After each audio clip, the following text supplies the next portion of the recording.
Baruch Hashem. Shabbat Shalom, Haverim. Shabbat Shalom, Ulekulam. Shabbat Shalom, Mevorach. Um Shabbat de muita paz, muita plenitude, muitas bênçãos, as brachot min hashamayim, as bênçãos dos céus para todos nós. Baruch Hashem, em nome de Yeshua. Parashá Hashavua, a Parashá da semana, Parashá Itró, sogro de Moshe Rabbeinu, de Moisés. Essa Parashá, ela compreende do capítulo 18 do livro do Êxodo, do verso 1 até o Passuque verso 20, e também o verso 26, acho que é isso. Não, perdão, corrigindo. A Parashá vai de Êxodo capítulo 18, verso 1, até Shemot, Êxodo capítulo 20, verso 26. Essa é a Parashá. A Haftará, o texto correspondente do Tanar, correspondente a essa Parashá, está no profeta Yeshayahu Hanavi, o profeta Isaías, capítulo 6, verso 6, capítulo 6, verso 1, até o capítulo 7, verso 6, e os Ketuvim Netzarim, que é os escritos messiânicos, né, da Brit Hadashah, compreende de Lucas, capítulo 5, verso 12, até o capítulo 7, verso 50. Baruch Hashem. O primeiro Passuk da Parashá nos diz: Vaishma Itró Roen Midian Roten Moshe et kol asher asa Elohim le Moshe ule Israel amo ki hotzi Hashem et Israel bimitzrayim. Ora, Jetro, sacerdote de Midian, sogro de Moshe, ouviu todas as coisas que Deus tinha feito a Moshe e a Israel, o seu povo, de como o Senhor tinha tirado Israel do Egito, da terra do Egito. Esse é o primeiro passo. A primeira pergunta que paira sobre a minha mente sempre que me deparo com a Parashá Itró, e acredito que essa pergunta é sempre relevante, porque ministra os nossos corações. E a pergunta é a seguinte: como pode a Parashá, que, diga-se de passagem, é uma das mais importantes de toda a Torá, começar com o nome de um ímpio? Ou melhor, reformulando a frase, com o nome de um pagão, porque ímpio é uma coisa e pagão é outra. Como pode a Parashá começar com o nome de um pagão? Justamente a Parashá que vai falar sobre o Aseret Hadibrot, a entrega das Luchot Abrit, as tábuas da aliança. É justamente a Parashá que vai citar os 10 pronunciamentos, os 10 mandamentos, assim como nós conhecemos. Ou seja, é a cereja do bolo. O Am Israel sai do Egito, saiu da condição de escravo físico, mas continuou sendo um escravo espiritual. E isso é interessante porque muitas vezes somos livres fisicamente, prósperos fisicamente, mas e espiritualmente qual é a nossa condição? Muitas vezes, muitas pessoas estão livres fisicamente, andando pelas ruas, livres, podem ir, direito de ir e vir, mas e como está a questão espiritual? Assim Israel se encontrava, livre fisicamente, mas espiritualmente falando, Israel ainda era escravo. Ele vai passar por aquele processo que nós chamamos de Sefirat HaOmer, a contagem do Homer, que é 50 dias após o Pessah. Chega então no 6 de Sivan, que é a festa de Shavuot, a festa da entrega da Torá no Har Sinai, no Monte Sinai. Entre essa festa de Shavuot, que nós conhecemos como festa do Pentecoste, e a festa do Pessah, 50 dias. Rahamei, os nossos sábios, vão dizer o seguinte, que esses 50 dias, no conceito cabalístico, são 50 degraus de evolução de Israel, para sair da condição de escravo espiritual para livre espiritualmente. Porque saiu do Mitzrayim, do Egito, foi liberto fisicamente, Baruch Hashem. Grandes feitos, grandes maravilhas, grandes sinais de Hashem na terra do Egito. Baruch Hashem. Mas 50 dias até Shavuot, Pentecoste, Israel vai passar por um processo de libertação espiritual. Por quê? Porque Israel vai receber a Torá. E a Torá, ela revela a vontade do Hakadosh Baruch Hu, do santo e bendito seja. A Torá, ela é um espelho que reflete o caráter de Hashem. Ali nós conseguimos perceber o que agrada a Hashem e o que não agrada. E diga-se de passagem, dentro das 613 mitzvot, os mandamentos, existem mais mandamentos lota a ser, não faça, do que mandamentos que nós devemos fazer, cumprir. Existem mais mandamentos proibitivos da Torá do que mandamentos permissivos da Torá. A saber, dos 613 mitzvot, 365 mandamentos proibitivos da Torá. Ou seja, um não de Deus para cada dia do ano. Todo dia Hashem está dizendo, não faça.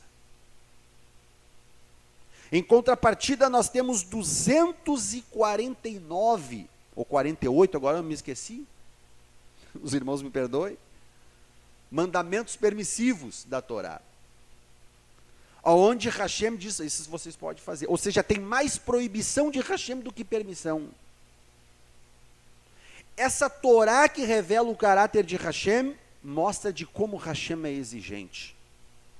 Porque para andar com Hashem não é de qualquer forma. Um não para cada dia do ano, porque Hashem tem a intenção de nos santificar todos os dias do ano.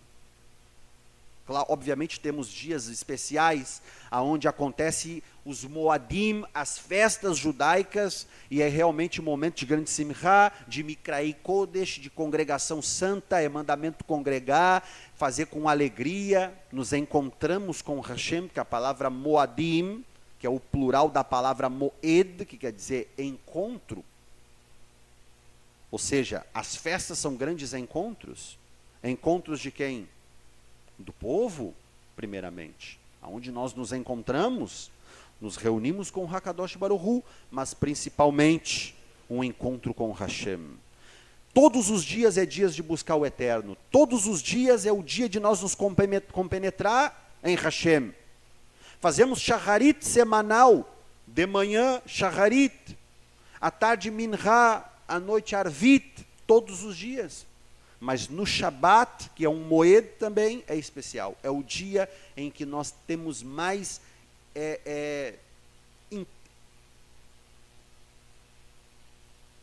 como é que é a palavra? Nós temos mais intensidade nesse encontro. Essa é a palavra correta. Temos mais intensidade. Shabat é uma porta. E assim também funciona com todos os moadim que nós temos durante o ano. Pessah, Sukkot, Shavuot.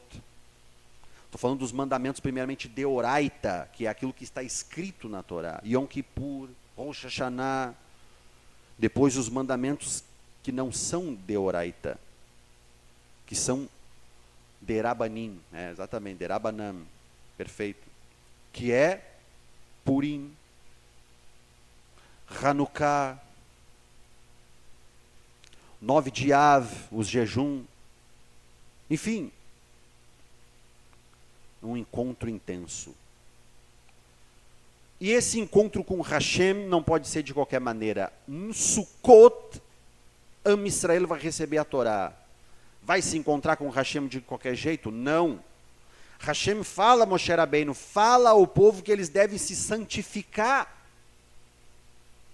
Sim, se santificar, e mesmo santificado não pode chegar perto do monte. Quem subir no monte, Moshe Rabbeinu, vai morrer. Moshe Rabbeinu vai e recebe as tábuas, um evento glorioso. Moshe Rabbeinu desce com as tábuas e revela a vontade de Hashem. Hashem tem a vontade de nos santificar. Dizem os nossos sábios que para cada não da Torá, para cada mandamento lota a ser, não faça, existe ali a santidade.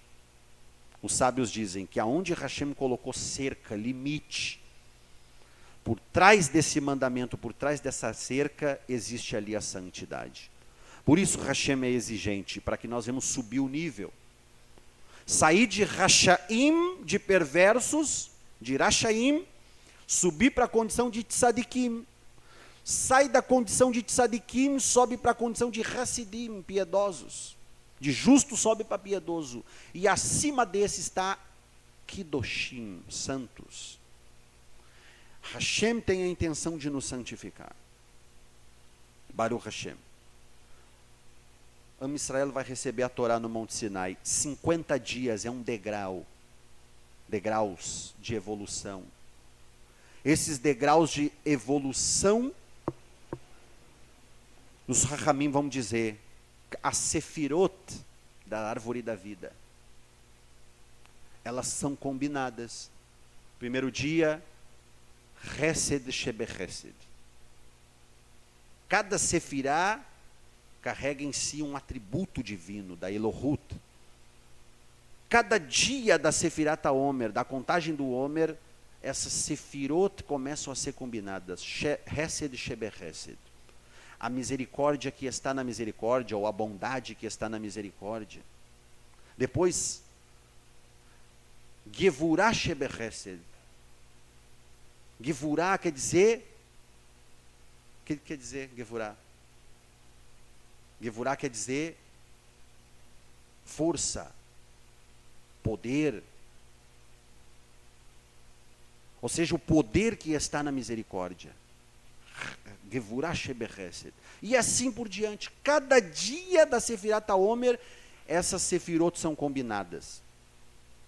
E nós fazemos isso, obviamente, com orações específicas na presença do Eterno, pedindo para Hashem que esses atributos do Eterno possam estar dentro de nós, embutidos dentro de nós, para que nós possamos evoluir, é uma fase de evolução. Am Israel está evoluindo para poder receber a Torá no Monte Sinai. Obviamente nem todos estavam preparados, nós conhecemos lá o que aconteceu. O pecado, o Het Egel Hazarav, o pecado do bezerro de ouro. Nem todos estavam evoluídos, apenas a tribo de Levi, os Leviim, estavam espiritualmente evoluídos. É por isso que Hashem falou, os Behorot, os primogênitos, não serão mais Koanim. Porque até então os Behorot, os primogênitos, estavam destinados a serem Kohanim, sacerdotes. Mas devido ao pecado do bezerro de ouro, Hashem falou, não, os Leviim vão ser, porque foi a única tribo que não se contaminou com o pecado do bezerro de ouro. Ou seja, é uma evolução. Está narrando, a Torá narra nessa Parashá Yitro um momento de glória. Que Rav Shaul, o apóstolo Paulo vai falar em 2 Coríntios capítulo 3. Se o ministério da morte, o ministério da condenação veio em glória, obviamente se referindo a essa primeira aliança, entregue no Monte Sinai por ministério de anjos, segundo o Midrash Tanhumá, fogo preto sobre fogo branco. A Torá escrita no colo de Hashem, ela foi materializada no Sinai, escrita pelo dedo de Deus, conforme diz a Torá, e entregue a Moisés. Ou seja, é um período, narra um momento glorioso de evolução. Rav Shaul vai chamar esse momento glorioso de ministério da condenação. O ministério da morte, o que é isso? É meio confuso essas palavras de Rav Shaul. Porque ele vai dizer, se o ministério da condenação da morte, gravadas em letras em pedras, veio em glória, quanto maior glória o ministério do Espírito. E aí, como as pessoas entendem, quem não conhece o contexto judaico, compreende essa palavra como se Moshe Rabbeinu estivesse depreciando a primeira aliança e dando mais valor para a segunda, que agora a antiga se tornou antiquada e agora, né, existe uma nova aliança. As pessoas compreendem dessa maneira, mas não é isso que Moshe está dizendo. Moshe, quando fala ministério da condenação e da morte, significa que esse ministério, apesar de ser espiritual e santo, porque Shaul vai dizer em Romanos, a lei é espiritual, mas eu sou carnal, eu sou pecador, vendido como escravo ao pecado. A lei é espiritual, a lei é santa. E ela acaba se tornando o ministério da morte e da condenação, por quê? Porque ela dá testemunho dos nossos atos. Quando Hashem compara as nossas atitudes com a Torá, que é santa, logo aquilo que era para nos dar vida acaba nos fulminando. O que acontece quando o santo se encontra com o profano? O que é santo fulmina o profano. Mas Rav Shaul agora está dizendo o seguinte, que essa Torá escrita no Monte Sinai pelo dedo de Deus, que é santa, ela vai sair da pedra e vai ser gravada no coração do homem, que nós chamamos de Brit Milá Balev, a circuncisão do coração. E é por isso que ele vai dizer, quanto maior glória é o ministério do Espírito. Inclusive é nessa passagem que Rav Shaul diz, porque vós sois cartas vivas, cartas do Messias, do Mashiach, escrita não com tinta, e nem gravadas em pedras, mas escrita pelo Ruach, do Espírito de Hashem, em vossos corações. Shaul está mencionando, anunciando, que aquela profecia de Irmiyahu Hanavi, capítulo 31, verso 31, Rinei Yamim Baim Neum Adonai Veharati et Beit Israel et Beit Yehuda Brit Hadashah. Naquele dia farei uma nova aliança com a casa de Israel, com a casa de Judá. E o texto diz, e esta é a aliança que farei convosco naquele dia, escreverei as minhas leis nos vossos corações. Shaul está narrando este momento em que se concretiza isso. Enfim, é um momento glorioso. Parashá Yitro vai narrar a entrega da Torá. E a pergunta é, como que uma Parashá tão sagrada, tão profética, começa com o nome de um pagão, Yitro? Porque há quem diga, não, Yitro era, Jetro, né? Era um homem de Deus, está escrito. Yitro, ó, Vaishma Yitro Roen Midian. Ou seja, e ouviu Jetro, sacerdote de Midian, ele era sacerdote. Como que Yitro era sacerdote? De Hashem? Não, sacerdote pagão. Segundo o Talmud, vai dizer que Yitro era uma espécie de feiticeiro, um líder espiritual das trevas. Yitro era um homem que conhecia tudo sobre as entidades, sobre espiritualidade, os deuses cananeus, os deuses midianitas. Conhecia tudo sobre deuses. E até já tinha escutado falar sobre Hashem. Quem nunca ouviu falar do Deus de Abraão? Mas Yitro não conhecia muito bem esse negócio de Hashem. É a única divindade, que diga-se de passagem, é a divindade verdadeira, que Yitro não conhecia com propriedade.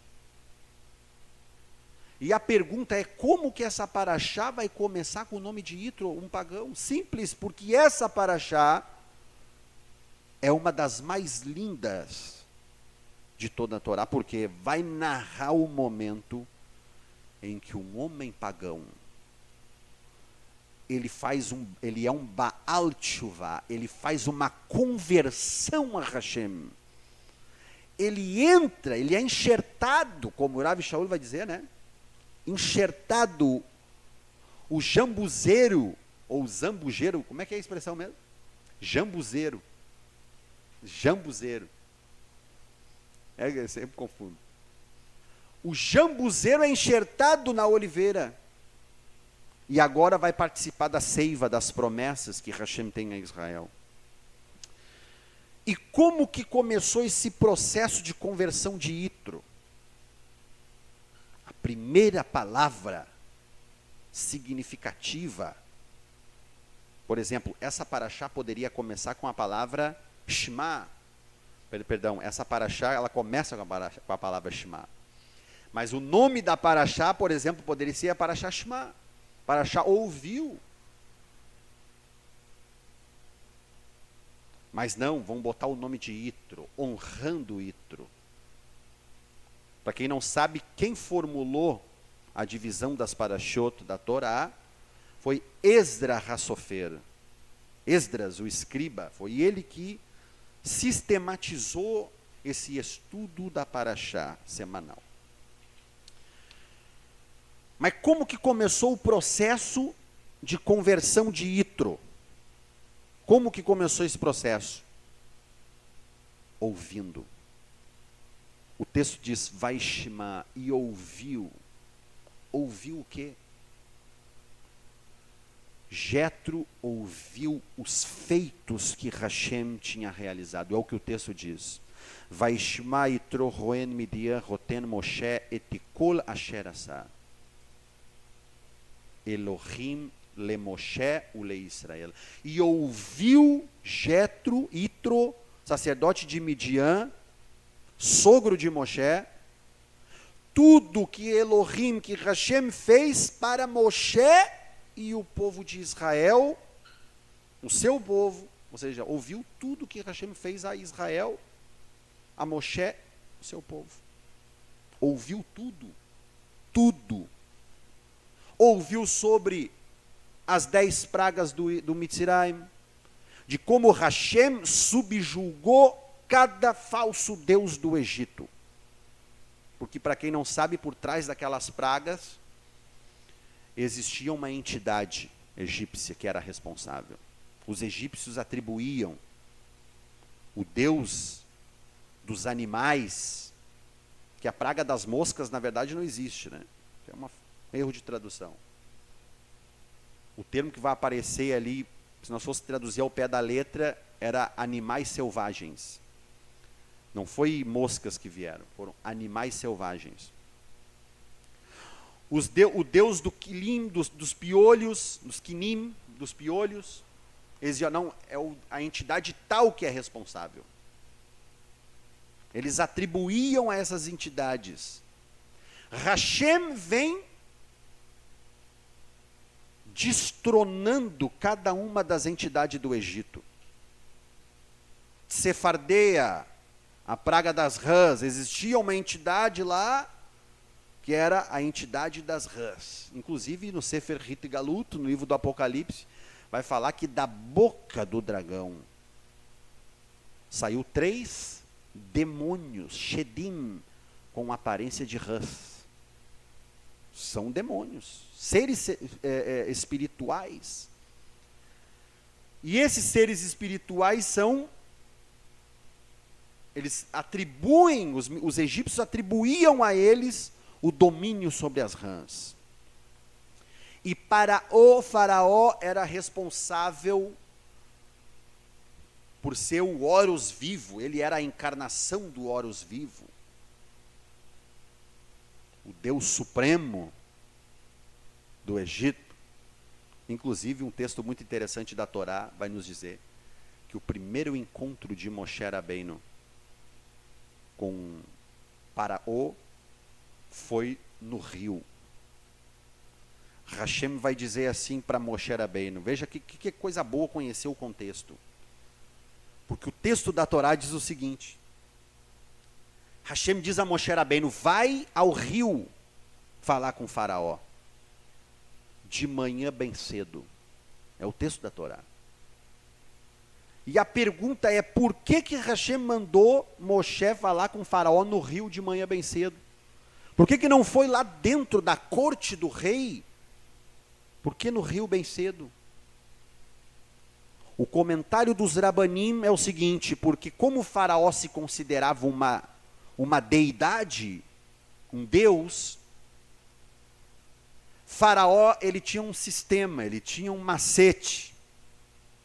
Nunca, os Rabanim vão dizer, nunca ninguém viu Faraó ir no banheiro. Nunca. Porque ele se considerava uma deidade, um deus. E um deus não pode ir no banheiro. Não tem necessidades fisiológicas. E nunca ninguém no Egito viu ele fazer necessidade fisiológica. Ir no banheiro, fazer o número 1, fazer o número 2. Nunca. Por quê? Porque ele tinha uma estratégia. Faraó, ele ia de madrugada, de manhã bem cedo, no rio, e fazia suas necessidades lá. E depois ele voltava para o palácio e passava o dia todo sem fazer necessidade. Nunca ninguém via. Ele ia escondido de manhã cedo, de madrugada, no rio fazer as suas necessidades. Os Rabanim vão dizer, quando Hashem fala a Moshe Rabbeinu, vai encontrar com Faraó no rio de manhã bem cedo. Ou seja, quando Moshe... Vamos imaginar a cena aqui. Faraó está lá cocado, atrás da moita. Do nada, chega a cabeça de Moshe Rabbeinu lá. Boker Tov, bom dia, Faraó. Pegou no ato. Faraó deve ter tomado um susto, que isso? Hashem estava mandando uma mensagem para Faraó. Tu é divindade, né? Tu é um Deus, né? Não vai no banheiro, não faz o número 1, não faz o número 2. Moshe Rabbeinu chega lá e diz assim, ó, pegou Faraó com as calças na mão. E Moshe Rabbeinu diz assim, ó, te peguei na tampinha. Fica subentendido isso, te peguei na tampinha. Viu como tu não é um Deus, Faraó? Mas assim te diz o Senhor. Liberta o meu povo, para que celebre uma festa para mim no deserto. Cada praga, cada ato do livro do Êxodo, Sefer Shemot, Hashem está subjugando uma divindade. Obviamente, tudo isso, a travessia do Mar Vermelho, do Yam Suf, o Mar de Juncos, todo o poder, o Makat Behorot, o golpe dos primogênitos, tudo isso rompeu fronteira. Foi lá na terra de Midian e chegou aos ouvidos de Itro, sogro de Moshe. E sogro de Moshe começa a ser movido por isso. Como assim? E sogro de Moshe, como conhecia todas as entidades do Egito, dos povos cananeus, enfim, e ele ficou sabendo de como Hashem vem subjugando esses deuses, aquilo ali começa a gerar algo no coração de Itro. Por isso o texto começa, vai Shema, e ouviu Itro, ouviu tudo que Hashem fez a Moshe e ao seu povo Israel. Isso faz com que Itro comece a ser gerado uma emuná. Logo nós já lembramos o que Rabi Shaul nos diz em Romanos, que a fé, a emuná, vem pelo ouvir e ouvir da palavra de Hashem. porque a palavra de Hashem revela os feitos de Hashem. É a mesma coisa. Yitro fica sabendo dos feitos de Hashem, isso começa a gerar uma emuná, uma fé nele. Ele vai ao encontro de Moshe. Ele vai ao encontro de Moshe, levando consigo a esposa de Moshe, Tzipora, e os filhos. Só que tem um detalhe. Quando Moshe Rabbeinu sai da terra de Midian, que Hashem fala com ele no Monte Sinai, em Horev, dizendo, vai lá que eu vou te enviar, vai libertar, enfim, tu é o Goel, tu é o Redentor, Moshe, vai. Hashem envia. Moshe Rabbeinu vai e passa em casa. O texto da Torá diz que Moshe Rabbeinu, quando parte, capítulo 4 do Sefer Shemot, livro do Êxodo, quando Moisés vai para lá, para o Mitzrayim, para o Egito, executar o plano de Hashem, a Torá diz, Moshe Rabbeinu partiu com a esposa e os filhos. Ele foi com a esposa e os filhos. Mas como que agora no capítulo 18, Jetro vai levar a esposa e o filho, mas Moshe já não tinha ido com eles? Capítulo 4 do Sefer Shemot vai dizer que eles foram juntos, e o texto na sequência vai dizer que aconteceu algo. Lembra lá do caso que Hashem se lançou contra Moshe Rabbeinu e o feriu de morte. Moshe Rabbeinu estava quase morrendo porque Moshe Rabbeinu não havia circuncidado, feito a Brit Milá no filho. E Moshe Rabbeinu caiu doente, enfermo. Estava morrendo. Porque a responsabilidade de inculcar o mandamento no filho é o pai. O pai é responsável pelo filho enquanto ele é pequeno. Tem que ensinar a Torá. É como nós lemos no Shema Israel. Inculca, faz, ensina. Quando um filho cresce vendo um pai amarrando um tefilim no braço, usando um kippah, um tzitzit, fazendo Shema Israel, Shacharit Minhar Vit, dizem os nossos sábios, isso vale mais do que 1000 discursos de rabino. A criança cresce vendo isso. É dever dos pais. Moshe Rabbeinu, era dever de Moshe Rabbeinu ter circuncidado o seu filho primogênito. O seu filho. Tzipora tem que vir rapidamente. Tzipora, uma mulher sábia. Veja bem, Tzipora é filha de Yitro. Ela é filha do pai de santo. Ela é filha do feiticeiro. Mas ela herdou algo do pai, porque apesar do pai ser um feiticeiro, o pai era muito sábio. Inclusive nós vamos ver aqui o conselho que Yitro traz para Moshe Rabbeinu, que é o profeta. Como assim um feiticeiro vai dar um conselho? E a Hashem diz para Moshe, ouve teu sogro. Porque nem sempre a religião da pessoa quer dizer que a pessoa não seja sábia. Há muita sabedoria por aí. Uma sabedoria talvez mal aplicada. Mas a gente consegue ver de fato que Jetro é um homem sábio porque ele vai voltar o seu coração para Hashem. Esse é o maior ato de sabedoria do ser humano. E Tzipora herdou isso de Jetro. E ela é sábia, ela percebeu, ela conhece. O povo hebreu faz Brit Milá. É o pacto que Hashem fez com Avraham, o patriarca do povo de Israel. Moshe Rabbeinu está à beira da morte, Tzipora vai lá e circuncida o filho. Na mesma hora, Hashem, que tinha se lançado sobre Moshe para matá-lo, que ali nós interpretamos como o atributo de Diná, de justiça de Hashem. Na balança de Hashem, existe o lado da Diná, da justiça, do juízo, e o lado da Hesed, da misericórdia. Essa balança, os mefarshim, os mekubalim, os cabalistas vão dizer o seguinte, essa balança é representada pela letra Gimel. Eu tô costurando, daqui a pouco eu vou trazer. A letra Gimel, que é a terceira letra do alfabeto, do Aleph Beit, do alfabeto hebraico, ela revela, ela expressa essa balança de Hashem. Porque quando nós olhamos para a letra Gimel hebraica, parece um bonequinho humano em ação. Parece que ele está caminhando ou correndo, ele está se movimentando. Os sábios dizem, essa letra representa o homem, o ser humano em movimento, em ação. E eles perguntam, mas qual é a ação que ele está promovendo? É o bem ou o mal?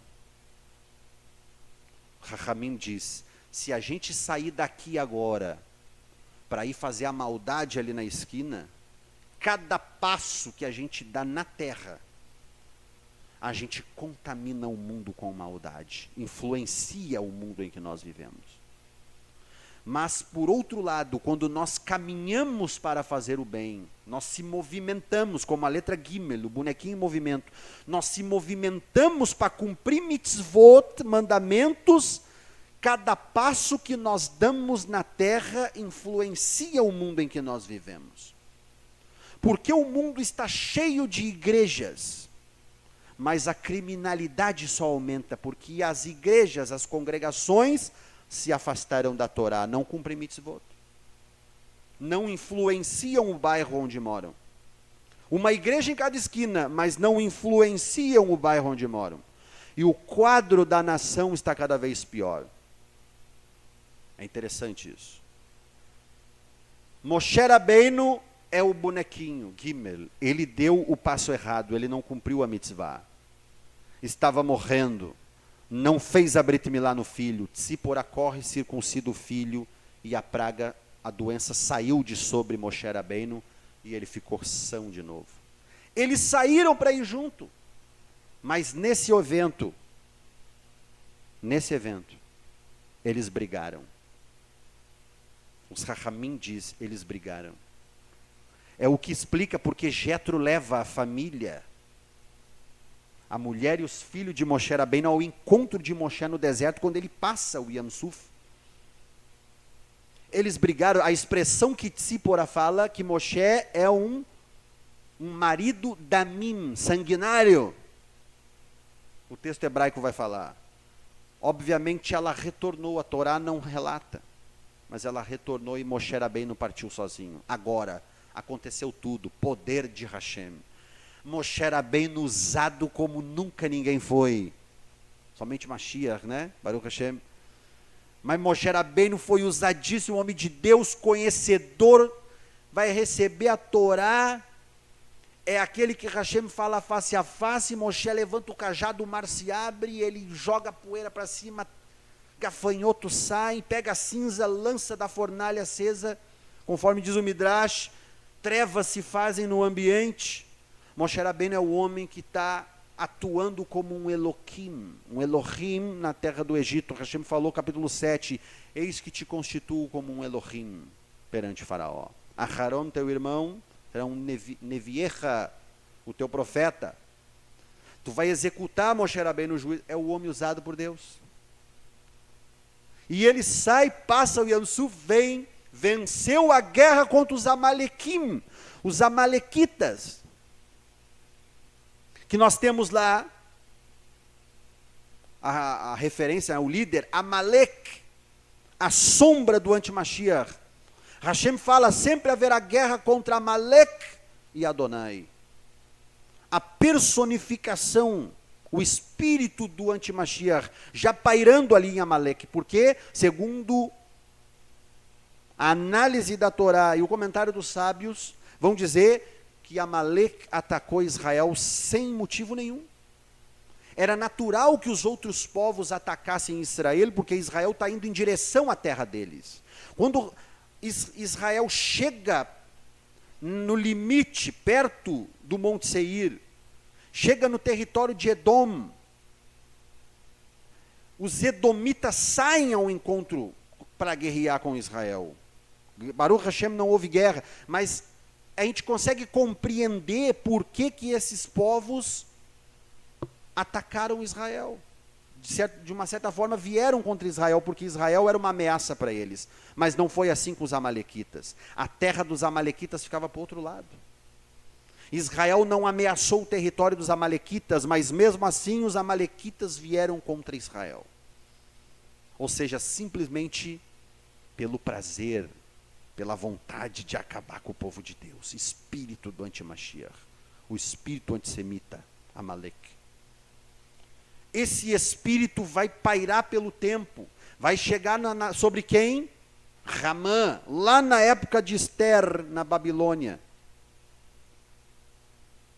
Agora, o reino que está dominando ali já é o reino persa, o rei Ahasverosh, o rei Assuero. Vai aparecer um homem de novo disposto a aniquilar o povo de Israel. Como é o nome dele? Ramã. O Amã. Ramã. Ele falou, existe um povo aí que tem leis diferentes. Tem que aniquilar, fizeram um decreto para aniquilar, e vai dizer, Ramã, o perverso, Agagita. Quem era Agag foi um dos reis dos amalequitas também. Que Shaul, o rei Saul, deveria ter matado, e não matou.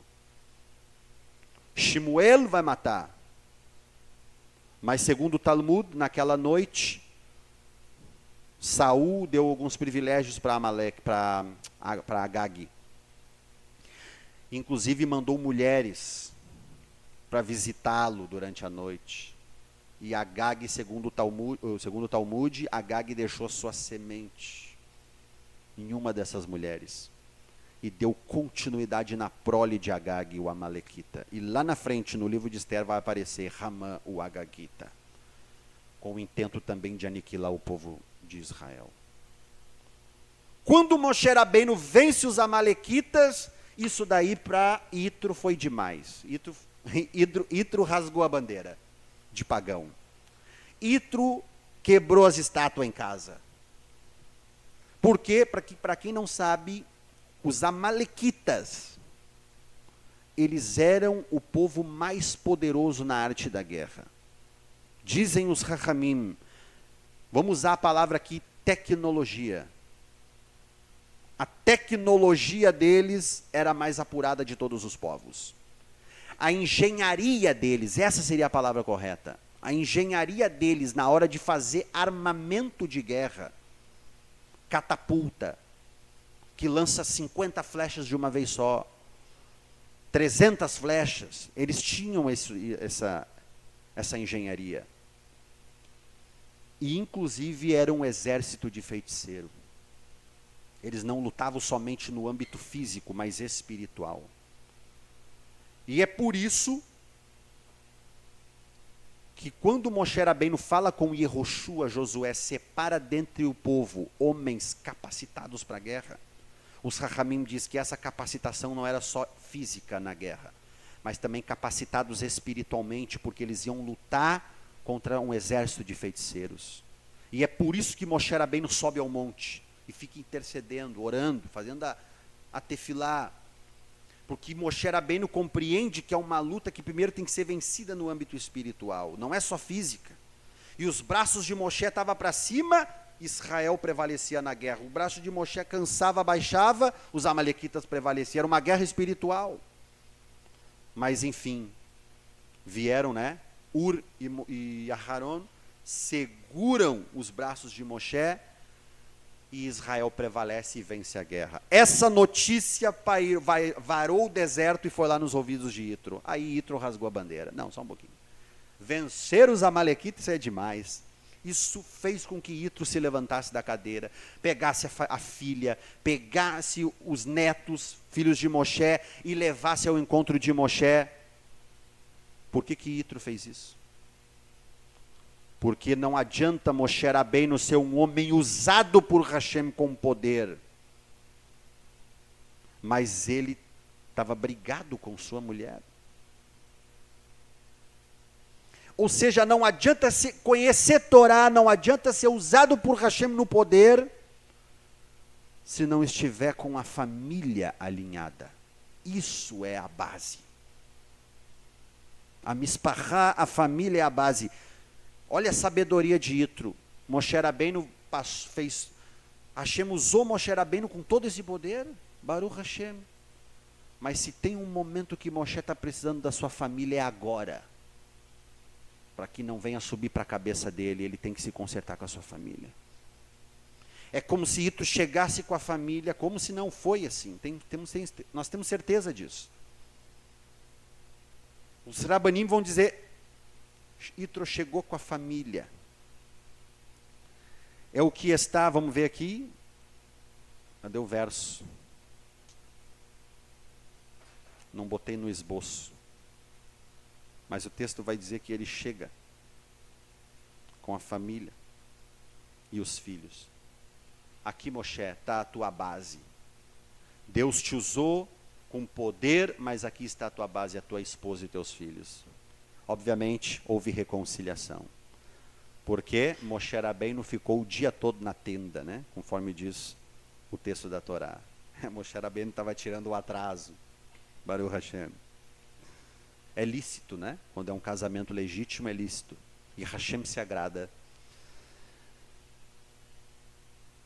Aí Yitro vai expressar algo no verso 11. Agora sei que Adonai é maior do que todos os deuses.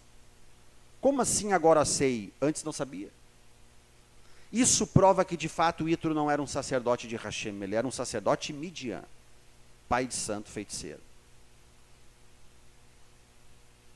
Agora ele vai dizer, agora eu sei, Moshe, que Hashem é maior do que todos os deuses, porque na coisa em que se ensoberbeceram,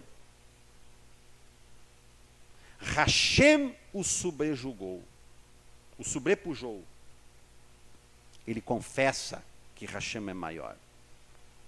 Verso 12, então Jetro, o sogro de Moshe, tomou o holocausto e sacrifícios para Hashem, e veio Arão e todos os anciãos de Israel para comerem pão com o sogro de Moshe diante de Hashem. Que é isso? Que é isso? Que o Passuk, o verso, está narrando aqui? O momento em que Yitro aceitou Hashem, fez uma aliança com Hashem. Por quê? Porque primeiro, Jetro tomou o holocausto. 3 coisas tem que ter quando é um Baal Teshuvah. Alguém faz a Teshuvah, a Yahadut, ao judaísmo, tem que ter 3 coisas. Primeiro, Korban, sacrifício. Segundo, tem que comer pão. E depois, esse pão é a mesa, né? Tem que comer na mesa, o meu pão. E depois, teve lá a imersão. Quando fala, claro que nós que temos Yeshua sabemos que ele é o Korban Tamid, o sacrifício perfeito, contínuo de Hashem. Mas quando fala que Jetro, Yitro, sogro de Moshe, tomou holocausto, a palavra no termo hebraico aqui é Korban Olá. Korban Olá, nós sabemos o que é. Quem lembra o que é Korban Olá? É aquele sacrifício que queima inteiro no altar. Ninguém fica com nada. Os Kohanim não ficam com parte, torre inteiro. É o sacrifício que a pessoa que está ofertando é o único sacrifício que o ofertante pode imolar o animal. A Torá diz isso. É o único sacrifício que o ofertante pode pegar a lâmina e imolar o animal. E ele queima por inteiro. O que esse sacrifício representa? A entrega total do ofertante a Hashem. Assim como esse animal está queimando inteiro, eu entrego a minha vida também, Hashem, inteiro nas tuas mãos. É isso que Yitro está fazendo aqui. Está entregando a vida para Hashem por inteiro. E aí vai dizer também, e sacrifícios. Aí são outros tipos de sacrifícios. Korban Todá, sacrifício de agradecimento. Korban Shelamim, oferta pacífica. E veio Aharon, que é o Gadol HaKohen. Ele vai ser o sumo sacerdote. E todos os anciãos de Israel para comerem pão com o sogro de Moshe diante de Hashem. Ou seja, a mesa, o pão. Lembra lá de Malquitzedek?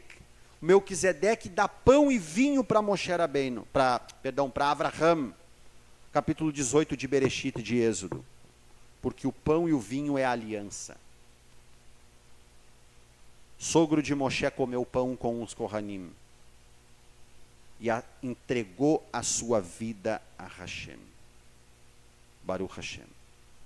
É por isso que nós conseguimos compreender o porquê que o nome dessa paraxá começa com o nome de Yitro. Hashem está honrando o Baal Teshuvah.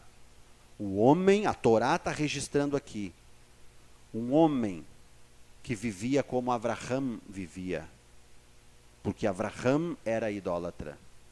A família de Avraham era idólatra.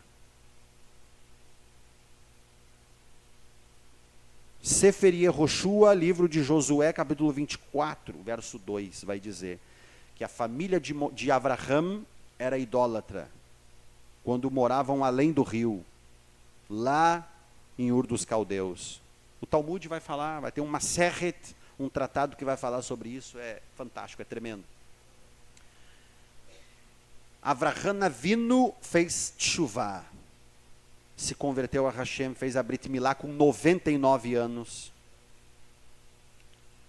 E isso é refletido na vida de Jetro. Jetro provavelmente também fez a Brit Milá, já era um homem velho. Os Rachamim dizem, quando uma criança ao 8º dia, ela faz a Brit Milá, a circuncisão, ao 8º dia, ela entra nos méritos de Yitzhak, que foi circuncidado ao 8º dia. Mas quando um homem já velho, adulto, é circuncidado já adulto, então ele entra nos méritos de Avraham Avinu, que foi circuncidado já adulto.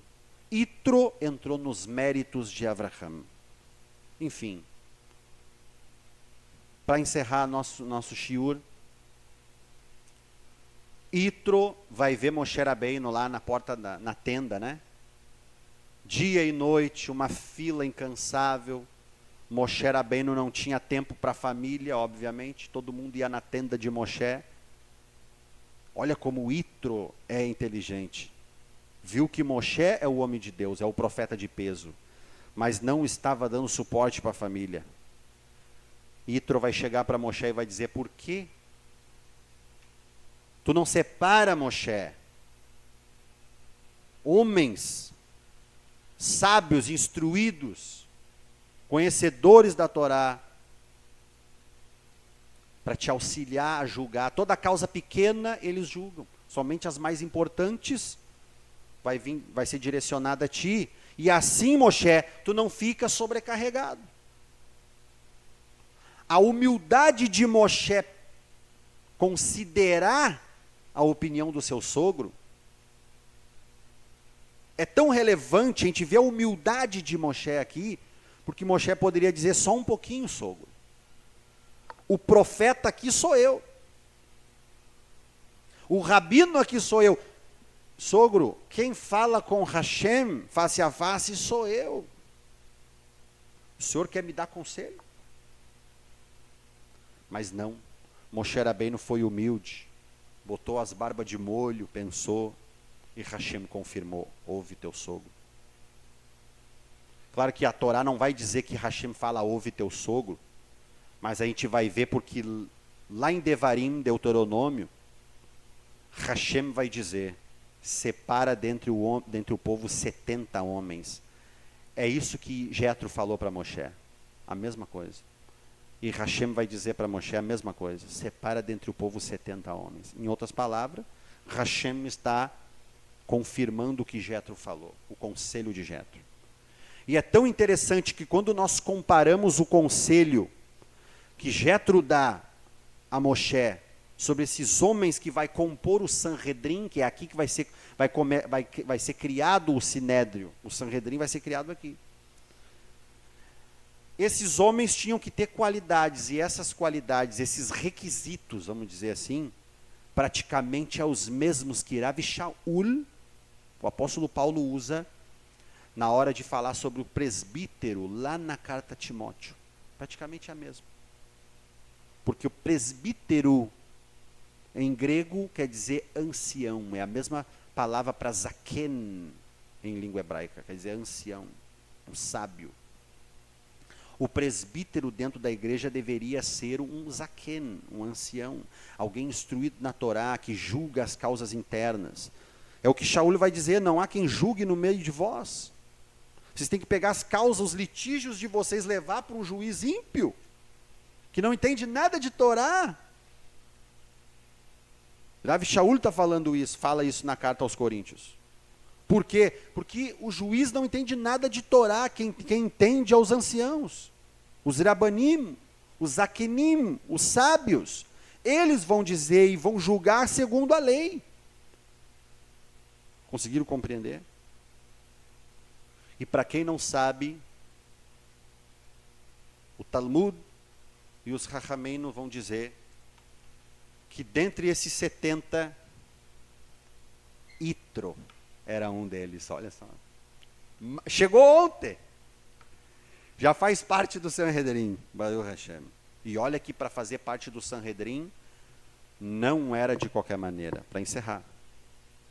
Sei que o horário é passado. Quando nós entrarmos na Parashá Shoftim, nós vamos estudar sobre os requisitos que uma pessoa tinha que ter para compor a terceira corte, né, a terceira instância do tribunal judaico.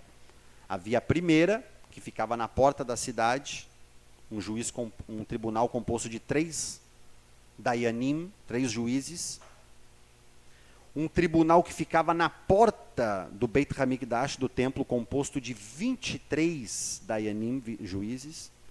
E um mais interno dentro de uma câmara, que a Mishnah chama de Lishkat Agazit, a câmara das pedras polidas, talhadas e polidas. Ali, a terceira Suprema Corte, o Sanhedrin. Na porta do Beit HaMikdash, do Templo Sagrado, tinha o Sanhedrin Ketana, ele composto de 23. A expressão é Sanhedrin Ketana, é um Sanhedrin pequeno. E o Sanhedrin Hagadol lá dentro, no Lishkat Hagazit, num lugar mais interno, composto por 71 dayanim. O Sanhedrin Hagadol. Itro compôs o Sanhedrin Hagadol. Lá na Parashá Shoftim, nós vamos estudar que o Dayan, o juiz, para fazer parte da Suprema Corte, da terceira instância, a simchá dele não é qualquer simchá. Ele teria que ter uma simchá, que na simchá, no certificado, tinha que estar escrito Yeter Behor Yeter, dotado de todos os conhecimentos. Então, para você ter noção o que era a sabedoria de Itro. Amém? Baruch Adonai Leolam, bendito é o Eterno para todos sempre. Amém, ve amém. Vamos a fazer a brachá, o nosso encerramento do nosso shiur. Yevarechecha Adonai veishmerecha. Yair Adonai panav elecha veihuneka. Issa Adonai panav elecha veyasem lecha shalom. Que o Senhor te abençoe e te guarde. O Eterno faça resplandecer o seu rosto sobre ti e tenha misericórdia de ti. Que o Eterno sobre ti levante o seu rosto e te dê a paz. Adonai osle amoitena shemevarechet shalom. O Senhor fortalecerá o seu povo. O Senhor abençoará o seu povo com a paz. Em nome de Yeshua. Amém. Ve amém. Baruch Hashem. Shabbat shalom lekulam. Shabbat shalom mevorach. Hazak uvaruch. Uma salva de palmas. Em nome de Yeshua Hashem. Baruch Hashem beseder gamur. Até o próximo shiur. Em nome de Yeshua Bezrat Hashem.